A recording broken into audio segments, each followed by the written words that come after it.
Pakistan cricket board کے chairman Mohsin Naqvi نے واضح کیا ہے کہ سلیکشن کمیٹی اگر کسی کھلاڑی کو ڈراپ کرتی ہے تو کسی کھلاڑی کو حمایت میں ایکس پر پیغام جاری کرنے کی اجازت ہرگز نہیں دی جاتی۔ فخر زمان کو شوکوز نوٹس دیا، ان کی فٹنس کا بھی مسئلہ ہے، اس لیے وہ ڈراپ ہوئے۔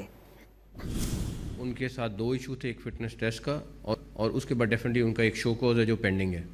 اس کا بھی ڈیسیژن ہونا ہے شوکوز کا، اور اس کے بعد ان کو فٹنس ٹیسٹ کوالیفائی کرنا ہے، تو اس کی وجہ سے ان کا نہیں ہوا۔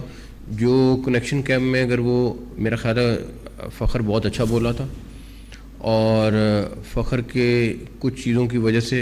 ہم نے اپنی بہت ساری چیزیں فکس کی ہیں اور کر رہے ہیں انٹرنیشنل ڈپارٹمنٹ میں، تو اس پہ تو میں اس کو اپریشیٹ کروں گا، لیکن یہ نہیں ہو سکتا کہ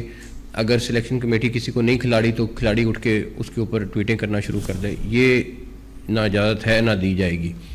اور اس کا میرا خیال ہے، مجھے انہوں نے بتایا کہ اس کا جواب آ گیا یا آ رہا ہے، تو اس کو وہ کمیٹی بنا رہے ہیں، وہ دیکھ لے